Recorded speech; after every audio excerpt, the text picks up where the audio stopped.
Bonjour et bienvenue. Au sommaire du journal de ce dimanche, votre programme d'animation, notre rencontre avec Bernard André, moniteur instructeur de conduite sur glace, et Christian Marie, le directeur commercial des remontées mécaniques, qui nous présente le nouveau système main libre mis en place, qui donne également accès à toutes les activités Visalp. Christian Marie. Eh bien, ce système, c'est un système de carte que l'on a appelé main libre, qui vous permet de passer le contrôle des remontées mécaniques sans avoir à présenter votre forfait. Votre forfait reste dans votre poche gauche de votre anorak et vous passez sans difficulté tous les contrôles.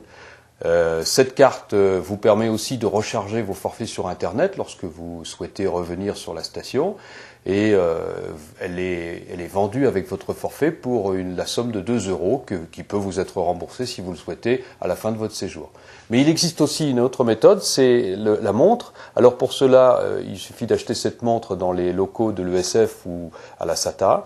Et ensuite, vous venez vous présenter à la caisse de la SATA avec ce titre-là et votre montre et on vous transférera les informations de la carte vers la montre. Ce titre main libre, qu'il soit sur cette carte ou sur la montre, vous permet d'accéder bien évidemment à la totalité des remontées mécaniques de la station, mais aussi à ceux des Deux Alpes si vous avez acheté un forfait de minimum 6 jours, et puis à Serre-Chevalier, puis Saint-Vincent, la Voie lactée italienne, et vous permet également, lorsque votre forfait est Visalp, d'accéder à la piscine, à la patinoire, au Palais des Sports, au concert de musique classique du jeudi soir, au musée et au ski de nuit. Voilà, c'est le forfait Visalp, c'est, je dirais, le produit phare de l'Alpe d'Huez qui est contenu dans cette petite carte que vous avez dans votre poche gauche de votre anorak. Merci Christian. Pour bien vivre votre séjour à la montagne, n'oubliez pas le guide pratique et votre programme d'animation.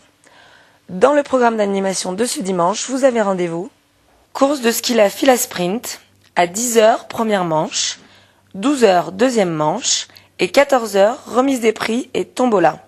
À 18 h vin chaud offert par Alpe d'Huez Tourisme. À 19 h match exhibition de hockey sur glace à la patinoire. 17 h 19 h escalade au Palais des Sports. Comme vous l'avez compris, il vous est donc possible d'alterner entre glisse et activités détente, comme par exemple la piscine ou encore bien d'autres activités proposées au Palais des Sports. Tout de suite, notre rencontre avec André Bernard.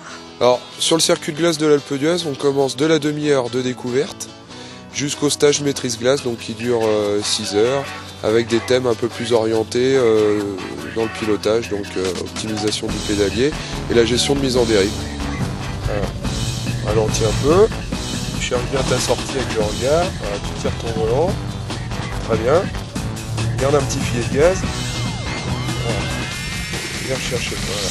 Alors, la première des choses est de pouvoir bien ressentir son véhicule, donc avoir une position de conduite correcte. Ensuite, savoir travailler son regard, le maniement du volant, et puis pouvoir gérer un virage, donc avoir une bonne assiette à l'intérieur pour éviter les transferts de masse trop accentués. Alors nous, les 3 règles de base, ça va être plus on accélère, moins on avance, plus on freine, moins on s'arrête, et plus on tourne le volant, et moins la voiture tournera. Voilà, garde ta vitesse à l'intérieur, voilà, tu tires ton volant, très bien. Tu maintiens, long, non, garde l'accélérateur, voilà, ne contre-braque pas. Si vous n'avez pas de pneus neige, pas de chaîne, alors que les conditions météorologiques ne sont pas des plus favorables, ça va être difficile de monter. Donc il faut être prévoyant, bien avoir les pneumatiques qui conviennent aux conditions météorologiques et voire même prévoir une paire de chaînes dans le coffre. En montagne, l'idéal c'est vraiment d'être équipé convenablement, donc avoir les pneumatiques qui conviennent aux intempéries, donc pneus contact ou thermo. Alors les cours de pilotage sur glace s'adressent aux particuliers mais également aux professionnels, puisque vous avez des pilotes du Trophée Andros ou de d'autres disciplines sport mécanique qui viennent s'entraîner pour apercevoir les lois physiques beaucoup plus facilement sur la glace, puisque si vous roulez à 20 km/h, vous allez obtenir les mêmes effets que si vous roulez à 80 km/h sur sol sec. Donc pour les sportifs, c'est également intéressant, quelle que soit leur discipline, de venir rouler sur la glace. Voilà qui inspire à la prudence. Merci Bernard. Il ne me reste plus qu'à vous souhaiter un très bon séjour et bonne glisse.